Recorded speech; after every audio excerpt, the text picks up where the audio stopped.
Alas 12 na po ng tanghali at One Balita Pilipinas na. Sir Chinky, paano ba pumili ng tamang business partner? Kung balak mong magtayo ng negosyo, nako, kailangang pag-usapan natin kung naghahanap ka ng partner. Una, kailangan po natin malaman kung ano ba ang mga katangian na hinahanap natin sa isang magaling na partner. Number 1 po, pareho kayo ng goals, at pareho kayo ng paninindigan, paniniwala, prinsipyo sa buhay. Alam mo, mahirap po kasi pagka mag-cut iba. Ika nga, siya gusto niya, ika gusto malaki yan agad. Ikaw gusto mo mag-umpisa ka sa maliit. Diba? Kaya kailangan pareho po kayo ng goals. Pangalawa, kailangan po piliin natin yung mga skills na magko-complement po. Halimbawa, kung magaling ka sa marketing, yung partner mo dapat magaling naman sa operation para ika nga meron kayo ng teamwork. Pangatlo, mahalaga ang tinatawag nating tiwala. Diba? Ika nga yung tinatawag ng transparency. Alam mo, ultimately, mas maganda pa rin yung nagsasama kayo na nagtitiwala kayo sa isa't isa kesa naman malaking ang benta pero may duda. Pang-apat, ang partner mo hindi dapat papasok sa partnership na yung madalian lang. Dapat yung gusto nila na pangmatagalan. Diba? Yung may disiplina pagdating sa pera. Hindi yung konting kita lang, gusto nang gastusin agad. Dapat kung may kita, kailangang ilagay ulit sa negosyo. Mas maganda rin yung hahanapin po nating partner. May kakayahan po na mag-handle ng mga problema, pressure, di ba? Hindi yung nahirapan ng konti, umaayaw at gusto nang ibenta ang share. Ano naman ang kailangan nating iwasan pag may makikita tayong mga partners na may kaduda-duda? Number 1, hindi dedicated sa negosyo at parati na lang nagpapasa ng trabaho at maraming dahilan. Pag may-meeting, ay ako busy ako Nako, patay na yan. Ibig sabihin, iba ng priorities niya. Pangalawa, kailangan po, huwag tayong kukuha ng partner na walang financial discipline. Oo, lalo na yung lubog sa utang. Mahirap po. Kasi hindi naman sa sinabi natin ay natin magbigay ng pagkakataon. Pero mas maganda yung umpisa ninyo. At syempre naman, kapag marami ka rin naririnig na problema, o let's say, di ba, may reputasyon na hindi maganda, nako, mag-ingat-ingat po tayo. Huwag tayong magmamadali. At syempre naman, iwasan din po natin yung walang kasulatan. Yes, mga kapatid, lahat ng partnership dapat magkano po yung dinalabas, magkano po ang dapat ang hatian, paano hatian, kailan ang hatian, kailangan po dapat nakasulat po yan. Pag walang kasulatan at sinasabi, magkaibigan naman tayo, nako, red flag po yan. Kaya mga kapatid, ang tamang business partner ay makakatulong sa iyo sa pag-asenso sa negosyo, pero ang maling business partner ay magdadala naman sa iyo ng kabiguan. Kaya bago tayo maghanap ng partner, mag-ingat po tayo. Pumili tayo at gawin natin ang tamang pagpipili bago tayo pumasok. Tatandaan, tamang karunungan, tamang disiplina po ang susi sa pagyaman.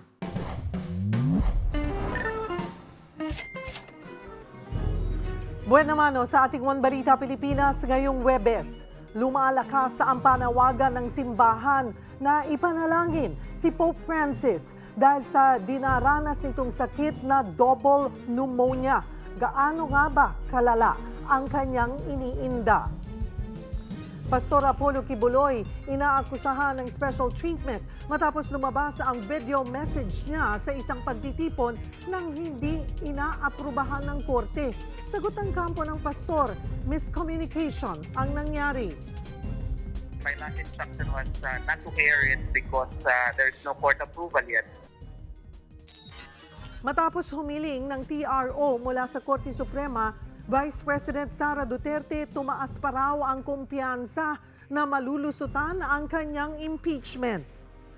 She's facing the impeachment smilingly, courageously, confidently. O ano pa di... like father, like daughter yung dalawang yun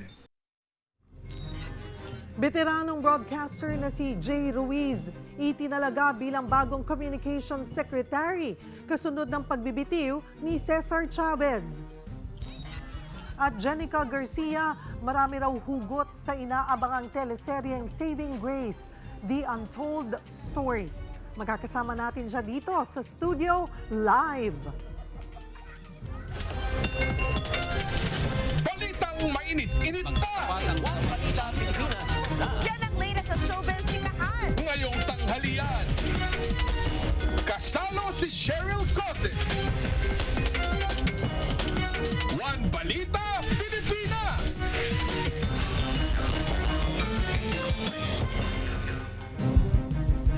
Magandang tanghali, Luzon, Visayas at Mindanao.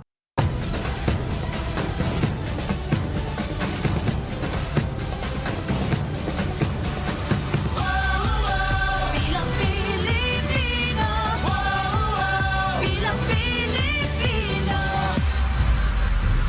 Umangal ang ilang grupo sa umano'y VIP treatment sa nakakulong na senatorial candidate na si Apollo Kibuloy. Yan at iba pa sa pagbabalita ni Mon Gualvez.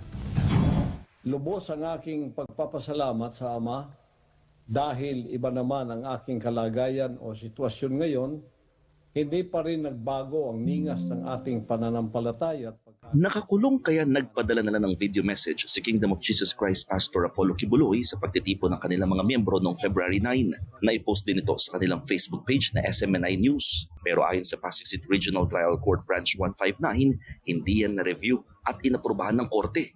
Kaya pinagpapaliwanag nila ang kampo ni Kibuloy. Ayon naman sa kanyang abogado, alam umano nila ang mga limitasyon pero nagkaroon lang daw ng miscommunication.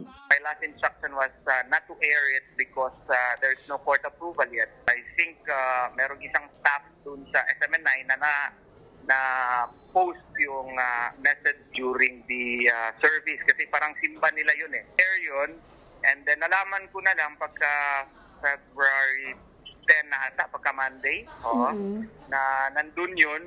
And wala na tayong magawa. Nandiyan na yan. Nag-explain ako sa court. Kinwestiyon naman ng grupong SELDA o samahan ng mga ex-detainees laban sa detensyon at aresto kung paano nagkaroon ng gadget sa loob ng kulungan ang nakadetining pastor. Malinaw raw itong VIP treatment. Pero sabi ng kampo ni Pastor Kibuloy, may permiso na raw ng korte ng kanilang ipalabas ang mga video message sa kanyang proclamation rally ng February 11 at sa February 13 PDP Laban Proclamation Rally. Pumalag naman ng COMELEC sa tila pagre-red-tag daw sa kanila ng isang hindi pinangalanang ahensya ng pamahalaan. Kasunod ito ng inilabas nilang resolusyon kontra diskriminasyon. Nakakatakot naman kung ang mismong Commission on Elections ang ire-red tag. Hindi po ba? Sana wag naman po dahil yun po ang feeling namin nung binabasa namin yung sulat na kami mismo parang kami ang nare-red tag dito. Sakop ng Anti-Discrimination Resolution ang paggalang sa karapatan ng kababaihan at may kapansanan lalo ngayong panahong nagsimula ng pangangampanya ng mga kandidato. Isinama rin ng COMELEC sa resolusyon ang pagbabawal sa labeling o pagtawag sa isang grupo o individual na kalaban ng pamahalaan dahil sa kanilang mga paniniwala. Napaka-unfair kasi na bigla ka nalang sasabihan na ikaw ay miyembro ng makakaliwang grupong ganito o ikaw ay miyembro ng ganitong grupo o terorista ka. We are not condemning the action of other agencies of government. What we are saying is we are condemning the act per se because that is wrong, because that is illegal. Ituturing na election offense ang mapatunayang lalabag sa resolusyon. May parusa itong pagkakakulong ng hanggang 6 na taon at posibleng madisqualify pa ang marereklamong kandidato. Ako, Simon Gualvez, para sa 1PH. Kaugnay ng akusasyon ng VIP treatment sa Kingdom of Jesus Christ leader at senatorial candidate na si Pastor Apollo Kibuloy, magkakausap natin si Bureau of Jail Management and Penology spokesperson, Jail Superintendent J. Rex Bustinera. Magandang tanghali po sa inyo, sir. Magandang tanghali po, Ma'am Cheryl. Sir, 2 beses nakapaglabas po ng video message si Apollo Kibuloy. Una nga po dito sa mga miyembro ng KOJC noong February 9 at isa sa PDP Laban Proclamation Rally noong February 11. Dahil po nga dito ay kinikwestiyon ng grupong SELDA paano nagkaroon ng gadgets sa SELDA at na-videohan po si Kibuloy. Ano po ang explanation dito?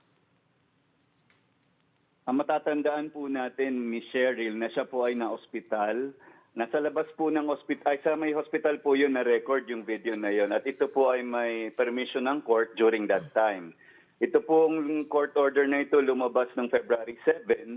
At that time, nasa hospital nga po siya. At dahil nga po pinayagan, pinayagan na rin ho namin na mag-record siya doon ng kanyang pre-recorded messages, provided na ito po ay ipapalabas lamang sa February 9, 11, and 13. Yun din po yung malinaw sa kautusan ng korte. At ito nga pong lumabas ngayon recently ay wala po nga ba itong pahintulot. Okay. Klaruhin lamang po natin. February 11 kasi pinayagan po siyang magpa-ospital. Before pa po, nasa ospital na po siya. Bumalik lang po siya sa Pasig City Jail nitong February 12. February 12. Okay po. Tapos, sabi niyo ho ay minabuting payagan na po siyang mag-record ng video? Pre-recorded Opo, ng... pinayagan po siya. Go ahead po. Sorry. Opo, pinayagan po siya ng korte na through court order na mag-record ng videos noong February 7, 2025. Doon din po ito na record sa loob ng ospital at wala po tayong recording device sa loob ng city jail natin. Okay. So, all videos na lalabas o lumabas din noong February 9, February 11, and for February 13 ay ni-record po sa ospital noong February 7. Yes, ma'am. Correct po. At ito po ay kaya nyo po pinayagan mag-record siya noong February 7 ay pinahintulutan po ito ng korte. Tama po. Yung pahintulot po ng korte na yon ay specific nga po para doon ipapalabas sa February 9, 11, and 13. Pero ang sinasabi po, yung video message ni Pastor Kibuloy sa proclamation rally, napaalam sa korte. Pero yun daw pong February 9 video message ay hindi. Pero sabi nyo po ay meron ho kayong pinanghahawakan na pinayagan siya ng korte na mag-pre-record ng message for February 9, 11, and 13 noong February 7. Tama po, may hawak po kaming dokumento at ang regulation po kasi dito ay kailangan pa hong ipakita sa korte for their approval at I believe hindi po nagawa nung kampo po nila yon na maipaalam sa court muna or for clearing yung video. Yung video itself, but the recording is very clear na pinayagan po ng korte. Okay, that's clear po. So ano nyo rin po yung sagot ninyo sa paratang na may VIP treatment kaya Pastor Kibuloy, kasunod ng mga isyong ito?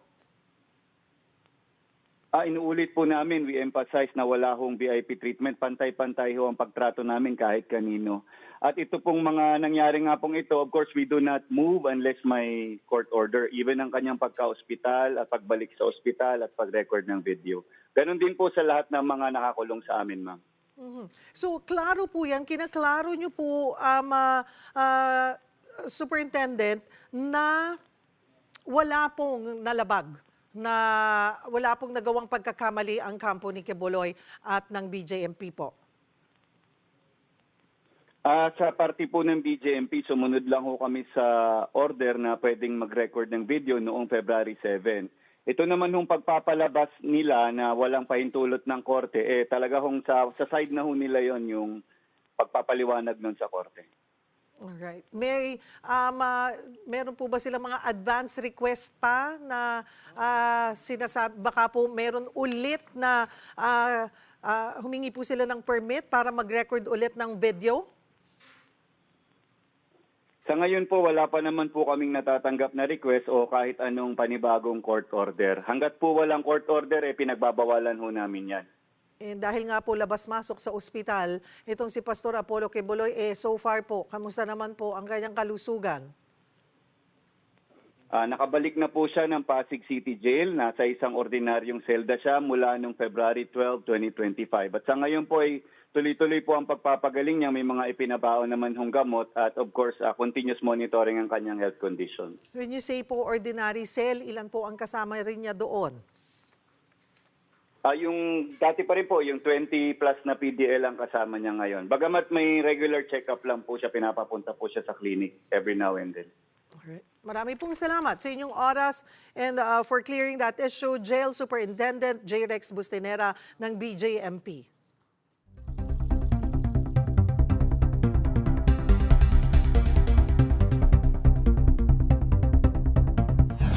Natatakot na raw si Vice President Sara Duterte. Yan ang tingin ng ilang kongresista kasunod ng ginawang paghahain ni VP Sara ng petisyon sa Korte Suprema para pigilan ang impeachment trial laban sa kanya sa Senado. Magbabalita si Camille Samonte.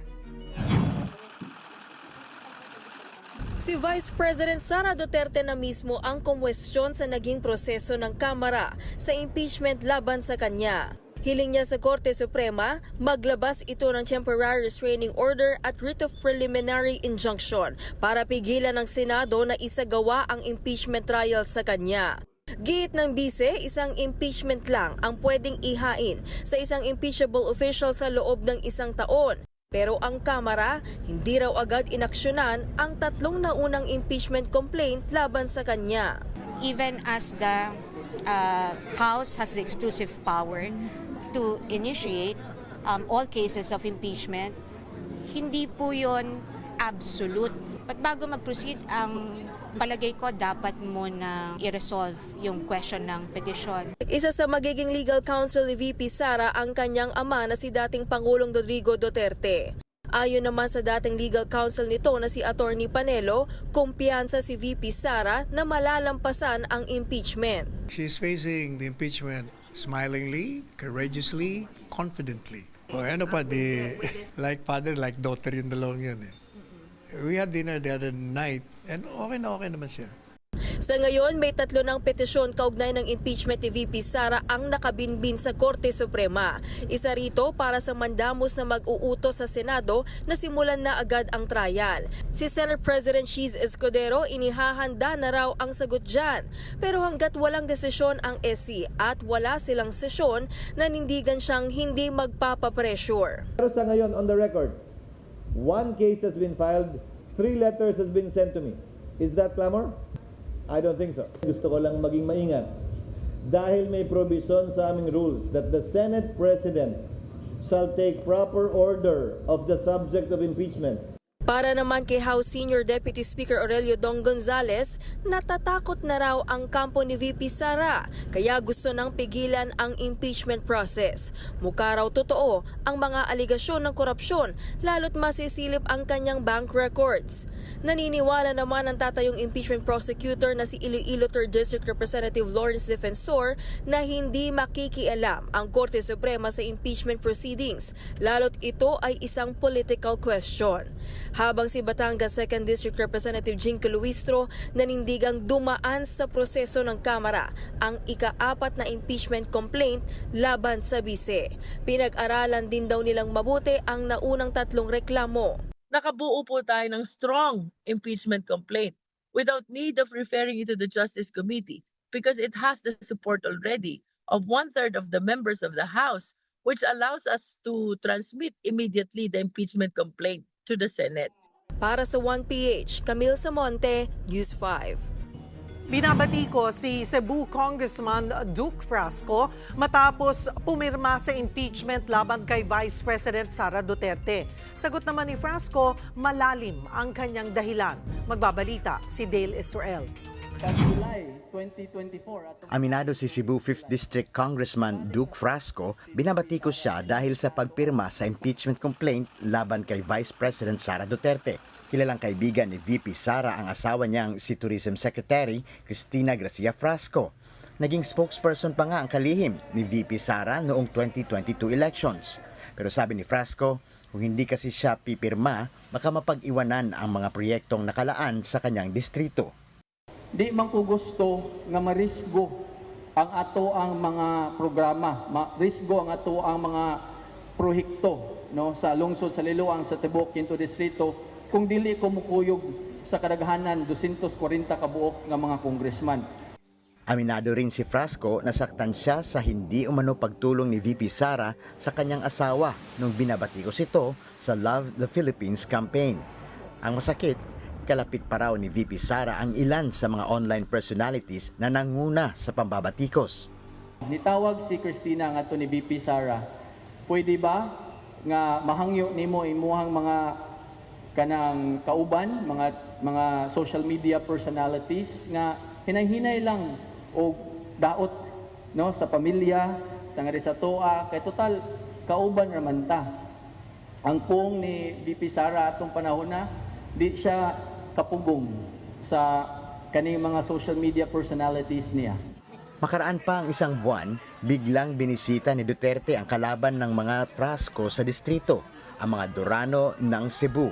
Naulit pa yan noong July 2024 na walang pasintabi sa mga Frasco na siyang kaalyado ni VP Sara noong 2022. Kahit ano pa man ang rason sa pagpirma, ang nangyari sa mga Frasco at mga Duterte ay isang halimbawa na dito sa Pilipinas walang permanenteng kaalyado pagdating sa politika.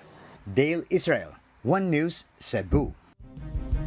Itinalaga na bilang bagong Secretary ng Presidential Communications Office ang Journo na si Jay Ruiz. Dating reporter ng ABS-CBN si Ruiz. Magsisimula ang transition niya sa bago niyang posisyon sa February 24. Papalitan niya si outgoing Acting Secretary Cesar Chavez na nag-resign noong February 5. Una nang sinabi ni Chavez na hanggang February 28 na lang siya sa PCO. Pero mas mapapaaga ang pag-alis niya kapag may bago nang inappoint si Pangulong Bongbong Marcos na kapalit niya. Hindi na sinabi ni Chavez kung bakit siya nag-resign. Pero sa kanyang pahayag, sinabi niyang tila kulang daw ang ipinakita niya kumpara sa kung ano ang inaasahan sa kanya.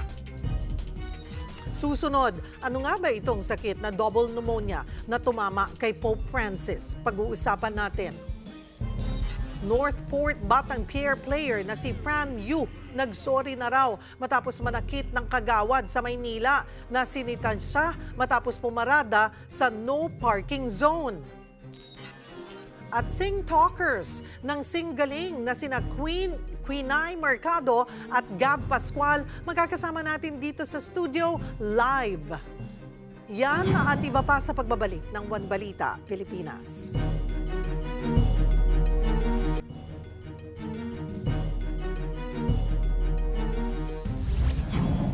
Yang bumuti ang pakiramdam ni Pope Francis ngayon ayon mismo yan sa Vatican. Mas maganda na raw ang resulta ng pinakahuling blood test ng Santo Papa. Pero February 14 pa naka-admit sa ospital si Pope Francis dahil sa hirap sa paghinga. Ang huling diagnosis sa kanya, double pneumonia. Kaya naman nang hihingi ng dasal ang simbahang Katolika sa agarang paggaling ni Pope Francis. Dito sa Pilipinas, nanawagan na rin ng dasal si Catholic Bishops' Conference of the Philippines President Pablo Virgilio David para kay Pope Francis. Para pag-usapan ang kondisyong double pneumonia ng Santo Papa, magkakausap natin ang pulmonary critical care specialist na si Dr. Maricar Limpin. Doc Limpin, magandang tanghali po. Hi, magandang tanghali, Cheryl. Magandang tanghali sa lahat ng mga taga-sumaybay ng programa mo. Doc, pag-usapan po natin ang pneumonia. Well, hindi lamang po kay Pope Francis, nakalat po ito ngayon. Like in Japan, dito rin po sa atin, may kataasan po yung bilang na nagkaka-pneumonia. Pero ito pong sinabing tumama kay Pope Francis na double pneumonia. Ano po ba ibig sabihin ng double pneumonia kumpara din sa naririnig lang nating simpleng pneumonia? Yes, kung double pneumonia, ang ibig parehas lang din yan, no? Pneumonia din yan, na ang apektado ay yung pinaka-lung units natin. At ang double, sinasabi lang nila yung double pneumonia kasi apektado parehas ng baga, yung kaliwa at yung kanan. Dahil may mga pneumonia tayo, yung mga mga simple lang, mga hindi masyadong complicated, at ina-expect natin mas mabilis na mag-improve. Usually, isa lang na baga ang apektado. But dito, dalawa yung parehas na kaliwa at kanan ay affected. Okay po. So, syempre, pag both lungs are infected, mas delikado po yun. Ibig lang sabihin nun, to start with, medyo mas severe yung kanyang pneumonia, no?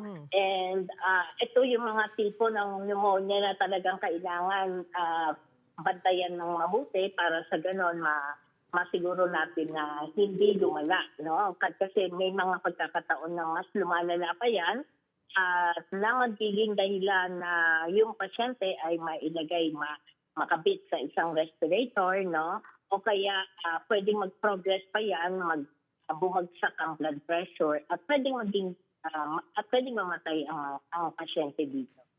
May report po na mayroong polymicrobial infection si Pope Francis. Ano po ba ito at paano ito nakukuha, Dr. Limpin? Oo, kasi matagal na yung infection ni Pope Francis, no? Since February 14 pa. Ang polymicrobial infection ang ibig lang sabihin yan, hindi lang isang klase ng pathogen o yung pinaka-cause, no? Isa lang yung cause ng kanyang sakit. Maaaring ito ay 2 o maaaring 3. So, ibig sabihin, talagang medyo mas matindi at yung ibig lang din sabihin niya, pwedeng mangangailangan talaga siya ng iba't iba, ng mahigit pa sa isa na antibiotic. Pwedeng 2, pwedeng ang 3 hanggang 3 ang gamot na ibinibigay sa kanya. Paano po yun tumatama? May factor po ba yung din edad at gaano po ka-delikado yung kondisyon na ito sa kagaya sa edad nga po ni Pope Francis na 88 na at may mga pre-existing po na kondisyon pa? Yan ang nadali mo kaagad yan, Cheryl. So, yung ibig sabihin talaga nito, ito mas nakikita natin sa mga tao na may edad, no? Mas mga matatanda, sa mga tao na may mga pre-existing diseases, no? Katulad ni Pope Francis, may mga nagiging problema na siya dati pa sa baga. So, ito talagang predisposes nag-i-increase ng risk na magkaroon ng mga severe infection katulad nitong double pneumonia. Sino-sino po yan, ang prone po sa ganitong sakit? Iyon, malaking factor po pag yung may edad na. Pero may edad na, yung mga may pre-existing disease katulad ng sakit sa puso, sakit sa baga, yung mga COPD, no, merong hika, yung mga tao na may mga bronchiectasis, ibig sabihin sila ang baga, no, yung mga tao na immunocompromised, no, like yung mga HIV, yung mga pasyenteng may HIV, o kaya yung mga pasyenteng may cancer, tapos lalo-lalo na kung sila ay currently receiving treatment for cancers, no? Siyempre, yung mga pasyente din nating may diabetes, may chronic kidney disease, ito yung mga talagang tao na maaaring magkaroon ng ganitong klaseng sakit. Kung paano nila makukuha yung sakit, parehas lang, no? Manananghap natin yan. Sa mga makukuha natin yan dahil yung mga pasyenteng may ubo, may sipon, no, kinakalat nila yung mikrobyo, nalalanghap naman natin. O manalanghap nung kung sino man yung magkakaroon ng pneumonia, katulad ni Pope Francis. At may kinalaman po ba yung panahon? Kasi ngayon pong taglamig ang panahon, kagaya rin sa Japan, talagang kalat po ang pneumonia. Mataas ang kaso. Yes, mas mabilis kasi ang pagkalat, no, pag ganitong mga taglamig. At mas mabilis ding dumami, mag-replicate yung mga mikrobyo pag ganitong taglamig. Kaya mas mapapansin natin, nandito ko din yung lahat ng mga maaaring sakit na makuha natin. And then, ito din yung time, no, kadalasan mga nag-uumpisa lang sila na flu o kaya viral infection, tapos pag katulad nga nila Pope Francis, may mga sakit talaga na sa baga, sa puso, no, matanda, mas mabilis na pwedeng maging complicated yung kanilang viral infection na pwedeng pumunta sa pneumonia at maaaring parehas na baga ang makuha, ang madali. Dr. Limpin, ano po yung mga early signs and symptoms na dapat ay pagsuspetsahan na posibleng pneumonia ito? Kaya po ako, I have a cousin na akala lang niya, inuubo siya, sinisipon, or medyo nahihirapan huminga dahil din meron siyang asthma. Nung nagpatingin siya, hindi na po pinalabas. Yung pala, may pneumonia na siya nang hindi pa rin niya nalalaman. Meron po bang mga talagang signs and symptoms na pagsususpetsahan mo na, naku, teka, posibleng pneumonia na ito? Yes, kadalasan, kung may ubo ka, pagkatapos ang ubo mo, naglalabas ka ng plema. Lalo-lalo na po ang plemang nilalabas mo, kulay dilaw, kulay berde, no? Definitely, hindi lang yan viral infection. Mukhang bacterial infection yan. So, maaaring magkaroon ka ng pneumonia. So, kailangan magpatingin ka na. Huwag mong hintayin yung mahirapan kang huminga. Kasi pag mahirapan ka ng huminga, kahit dun sa mga hikain, kung ang hikain ay nagtitake naman ng kanilang anti-asthma medications, hindi naman agad-agad hihikain yan. Pero wag na nilang hintayin din na mahirapan pa sila huminga. Kasi usually, yung hirap ng paghinga comes in very late. No? Ibig sabihin, medyo severe na yung infection at mas mahihirapan ng gamutin yan. Paano po tayo makakaiwas sa pneumonia, Doc? Yes, sa ngayon, pinakamagandang prevention ng pneumonia ay magpabakuna ho tayo. No, magpabakuna ho tayo against flu, magpabakuna ho tayo against the pneumonia, yung pinaka-common na dahilan ng pneumonia natin, yung bacterial pneumonia, which is yung streptococcal pneumonia. May bakuna po para doon.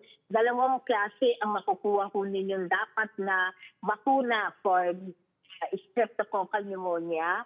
Meron din po tayong mga bakuna po against respiratory syncytial virus infection. Importanteng mabakunahan na rin, lalo-lalo na yung mga pasyenteng may edad at may mga sakit sa puso, sa baga, o kaya yung mga chronic kidney disease o immunocompromised.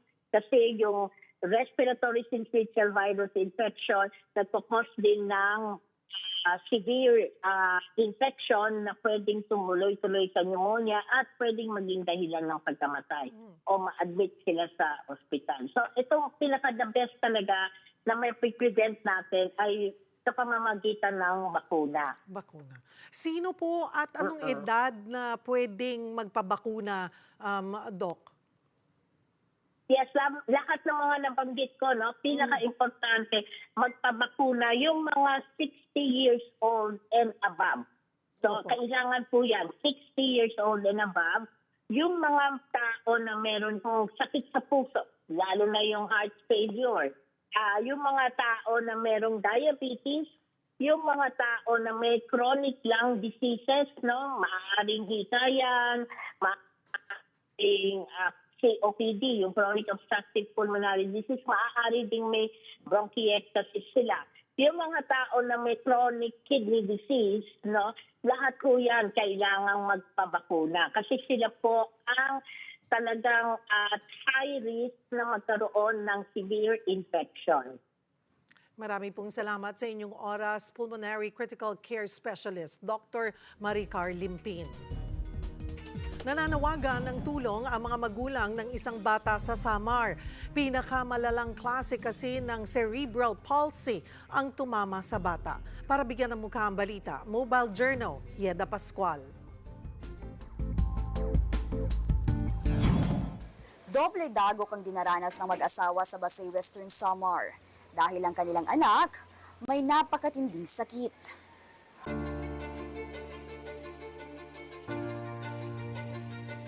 September 2019, isinilang ni Christine Versosa ang ikalawang anak na si Basti. Kwento ni Christine, hirap na hirap siya sa 16 hours na labor.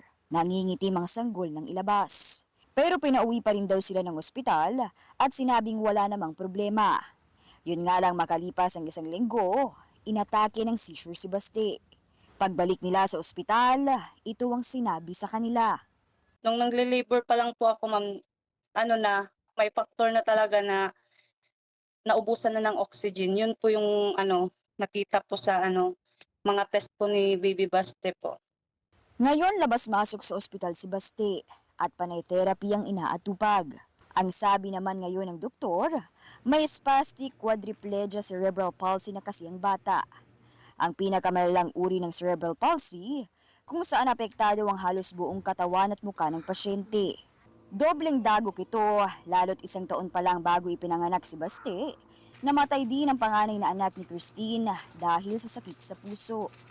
Lifetime condition na po yun. Kaya bilang isang magulang po, sobrang hirap po na makita po yung anak sa araw-araw po. Na nakikita ko po kay Basti na nahihirapan po. Lumalaban po ma'am yung bata. Ang padre de pamilyang si Cesario, construction worker na, sumasideline pa sa pamamasada ng tricycle. Halos di na siya umuwi para matustusan ng mag-ina. Pero hindi pa rin ito sapat. Nais ko po sanang humingi ng tulong para sa medical needs po ni Bibi Baste. Sa mga gustong pong tumulong kay Baste po. Malaking tulong po sa pang-araw-araw na gamutan ni Bibi Baste. Maraming salamat po sa inyo. Ako po si Mobile Journey de Pascual, nagpapaalala na ang bawat may karamdaman ay kailangan din ng kalinga.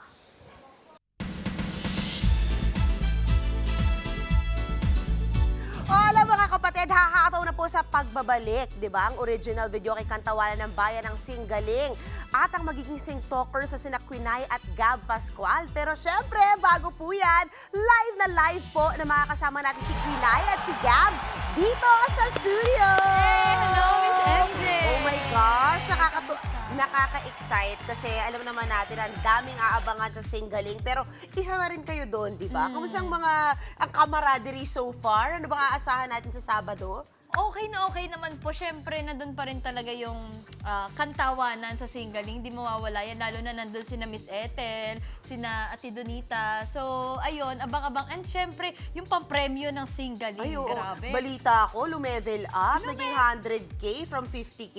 Diba? Kaya pasabog talaga. I love it. Ay, kamusta isamahan nyo on set, Gab? Ayun po, sobrang saya lang po and natural lang po ng lahat ng mga tao sa set. Grabe po talaga yung kantawanan namin sa set since ano lang, parang nagkukulitan lang po talaga kami. Parang minsan, feeling ko hindi na ako nag-work. Oh, wow! Yun ang magandang feeling. Actually. Diba? Oh. Pero paano nyo hinahati ito sa inyong content creation time? Alam ko, successful TikTokers kayo.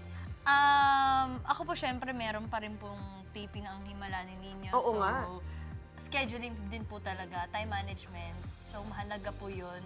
Tapos, ayun, for me, enjoy lang din talaga. Yun po, in between tapings din po, kaya naman po siya. Like, may mga idle times din po kami sa backstage. So, doon po, nasisingit po namin yung content creation. Doon kayo gumagawa ng content. Wow! Ano bang usong content ngayon na makikita natin sa Singaling? Siyempre, nandun pa rin yung mga trending dances from TikTok.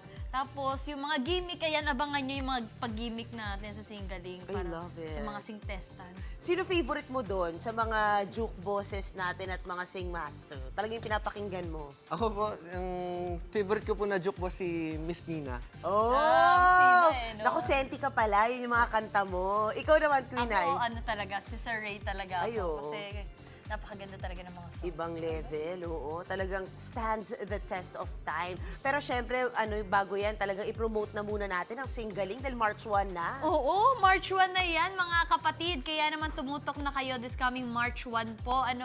Panoorin nyo ang Singaling. Ayan po, tuwing Sabado, 5:45 p.m. 1 hour and 30 minutes na po yan. Dito lang yan sa TV5. Yes! Thank you so much, Gab and Quinay. Mamaya sa round 2, eto pa ha, Jenica Garcia, mapapanood na sa upcoming kapatid serye hatid ng Dreamscape na Saving Grace. This March na rin po yan. Makakasama din po natin siya live na live dito sa studio.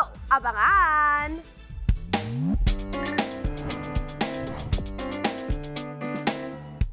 Magandang tanghali mga kapatid.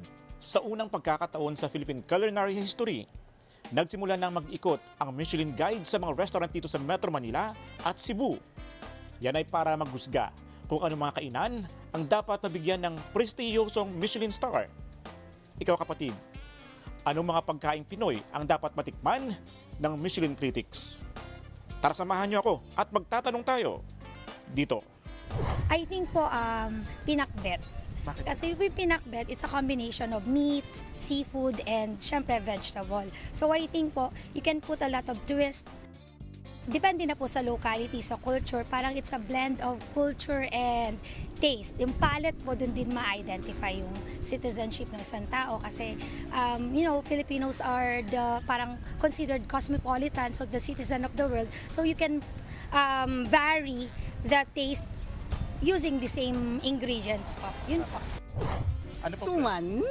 Kasi may sumang balinghoy, may sumang bigas. Adobo sa gata. Ayun, native po siya. Kasi sa amin po, yung coconut, yung pinaka-main namin doon product. Native na manok na luto sa gata. Yun, yung the best po Bukod namin dun, sa sir, mayroon pa bang iba?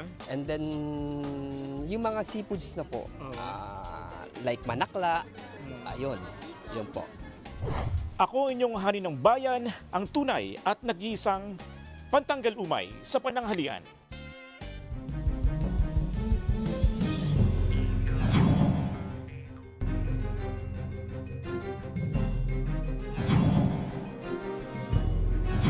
Kasabay ng Tax Awareness Month, inilunsad ng Bureau of Internal Revenue ang kanilang tagline na buwis na tapat.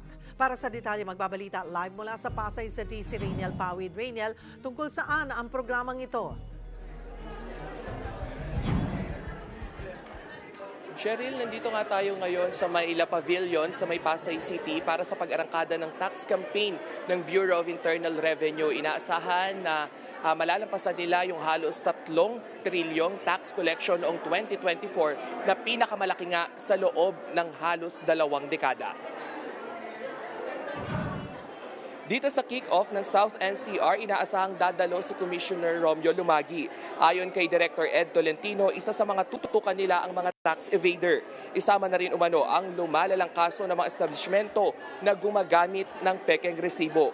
Kailangan na rin umanong tuldukan ang paglaganap ng mga hindi rehistradong vape at sigarilyo.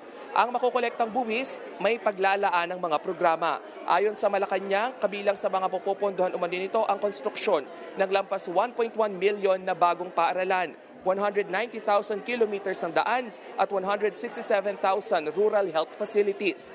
Ito nga daw ay gagawin lalo na sa mga mahihirap na lugar sa bansa. Cheryl, ngayon nga, kani-kanina lang 3 minutes ago, nakita na natin dumating si BIR Commissioner Romeo Lumagi dito sa lugar. At sabi niya nga, itong BIR South NCR, yung isa sa pinakamalaking tax collector sa buong bansa for the past decade. Nitong nakaraang taon, umabot sa 1.5 billion pesos yung naging tax collection nitong region na ito, kung saan nag-generate mostly doon sa real estate at hotel and service. At pinapanawagan naman natin doon sa ating mga taxpayer na to file and pay their taxes, your income tax return nila sa on or before April 15. Ito nga daw ay ilalaan para sa mga proyekto ng pamahalaan. Cheryl. Maraming salamat, Rainiel Pawid.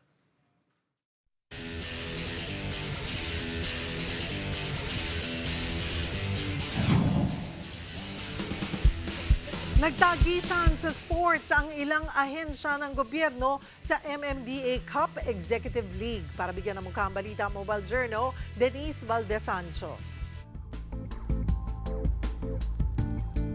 Mapa-basketball, badminton o bowling, kayang-kaya rin daw yan ng ilang players na sasabak sa MMDA Cup Executive League.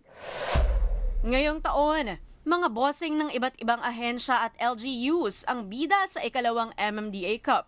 Ilan sa mga teams na sumali ay ang MMDA, GSIS, PNP, maging representatives mula Manila at Pasig. Sa opening ceremony na ginanap sa PhilSports Arena Pasig, ang bawat koponan may muse pa. Alam natin yung mga executives po ay busy, baka hindi na po sila nakakapag-exercise. Ito po ay ginawa natin para magkaroon ng ugnayan, camaraderie, yung mga executives po ng LGUs at national government agencies.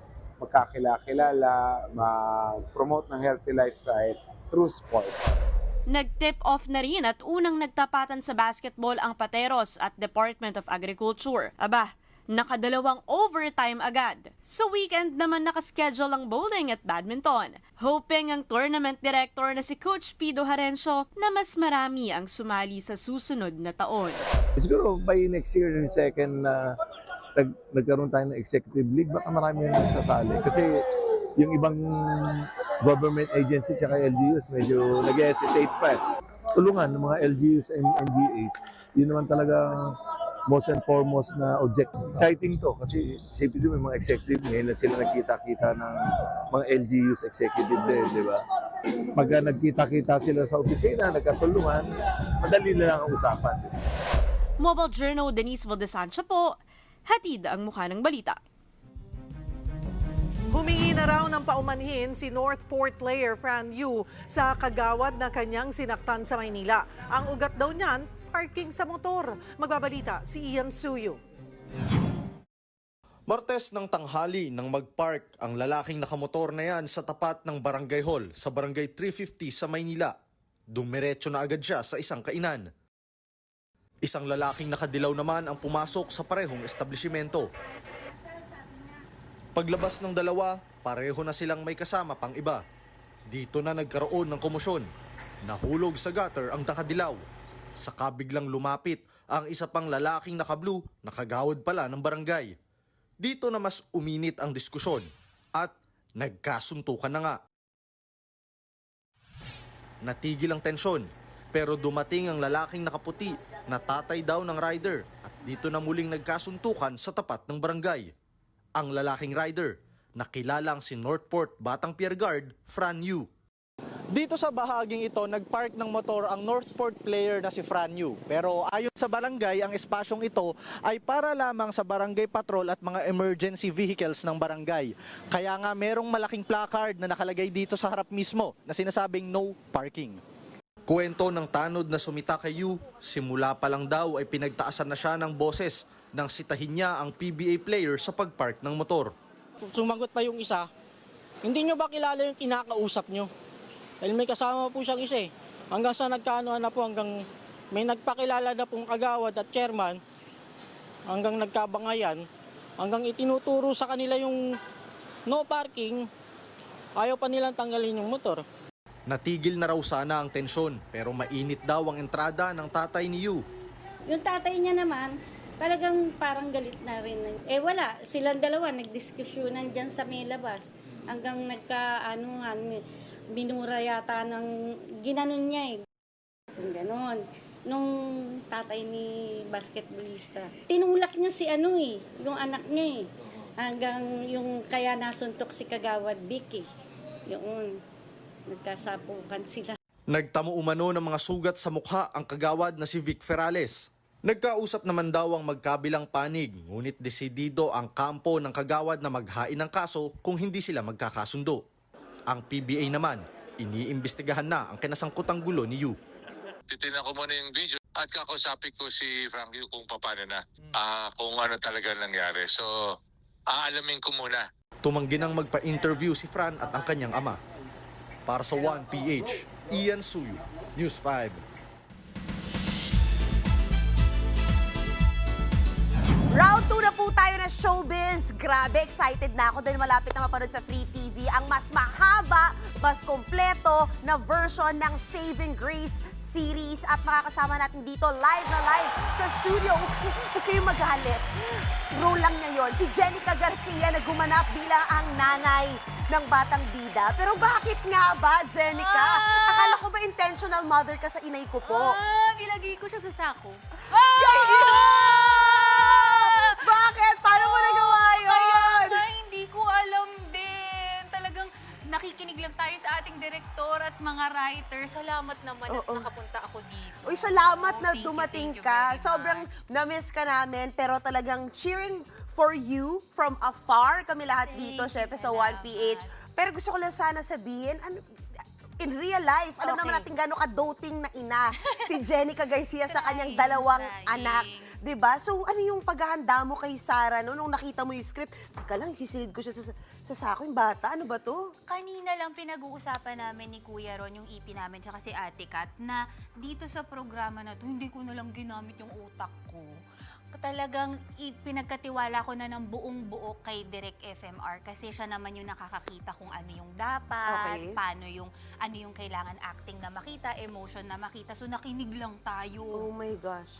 So, paano yun after? Kasi naalala ko dati nung Dirty Linen, naalala ko na it took some time para ipagpag mo yung character mo. Eh, dito parang mas masama pa yung ginawa. Masama yung ginawa mo, hindi yung nagawa sa'yo. Hindi ko nga alam eh. Sabi ko kay Miss Kylie, sana yung susunod natin, light naman. Saan kayang banda yung light dito sa Oo Saving nga, Grace? Oo. Sana ma-excite sila kasi ang mapapanood nila dito sa TV5, talagang mas pinahabang kwento. Oo nga. Nag-focus, yung mga nakapanood kasi, napanood nila yung storya ni Grace. Yes. Dito, makikita nila yung storya ng lahat ng nanay na nasa proyekto. So, syempre, story ni Jules, ni Ate Janice, ako, and si Miss Sharon. Megastar! Oo, grabe! Grabe yung mga nyo dito, no? Yung inyong samahan at casting sa Saving Grace. Pero dito, syempre, kamusta yung naging camaraderie nyo ni Zia Grace, na isa ring napakagaling na batang aktres. Grabe rin! Yes, at saka yung bata, ang dami niyang audition na pinagdaanan. Bago yan. Ang daming in-audition na bata, bago siya napili. And talagang makikita naman natin na napatunayan niya na siya talaga si Grace. Siya talaga? Siya talaga. Well, of course, may mga masasakit na moment, di ba, na kailangan talagang talakayin dito sa serye na ito, na based sa 2010 hit Japanese series din, na Mother. Ano naman yung matututunan naman natin sa Saving Grace bilang mga ina o audience? Ako personally, siguro sa character ko na lang, minake sure ko na magawa ko siya ng tama kasi feeling ko may mga nanay na hindi sila aware na mali yung ginagawa nila unless makita nila sa ibang tao yon. So hoping ako, kasi si Sarah, hindi siya aware na mali yung ginagawa niya. So, di ba minsan pag nanay tayo, nadadala natin yung trauma natin from the past on how we choose to raise our children today. So, siya yung best example ng isang nanay na hindi nakapag-move on from that. Kaya maliliit na bagay yung magpakain ng anak ng pagkain. For example, feeling niya, I'm such a good mother already. When it's bare minimum. Oo, bare minimum. Ang sakit-sakit nun para sa'yo na, off-cam, di ba? Talagang you give your all. At kaya mo to ginagawa para sa dalawa mong anak. Di ba?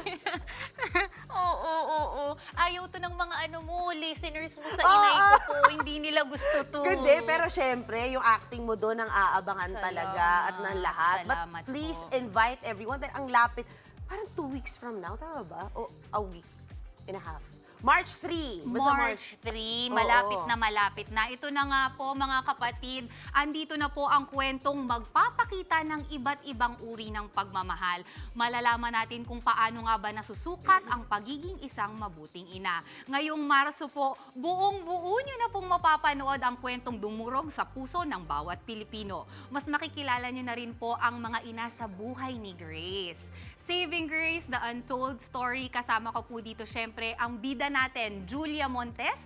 Kasama sina Miss Janice de Belen, Sam Milby, Christian Bables, Elise Hoson, Eric Fructuso, and of course, the megastar! Yes! Miss Sharon Coneta. Introducing din po syempre ang ating little bida, our new child wonder, Zia Grace.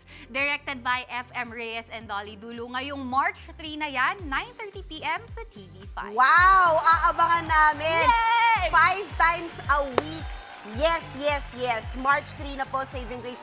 Jenica, thank you so much. Salamat. Thank you. Salamat. I hope nag-enjoy sila sa chikahan na yan. Yan muna ang latest sa showbiz. Balik sa'yo, Cheryl. Nag-enjoy kami, MJ. At yan po ang mga bumabanderang balita at public service sa inyong tunay na kasalo sa tanghali. Hanggang bukas, dito sa Balita magpapabusog sa inyong kaalaman. Ako po si Cheryl Cosim. Kami ang 1PH, teleserbisyo para sa Pilipino.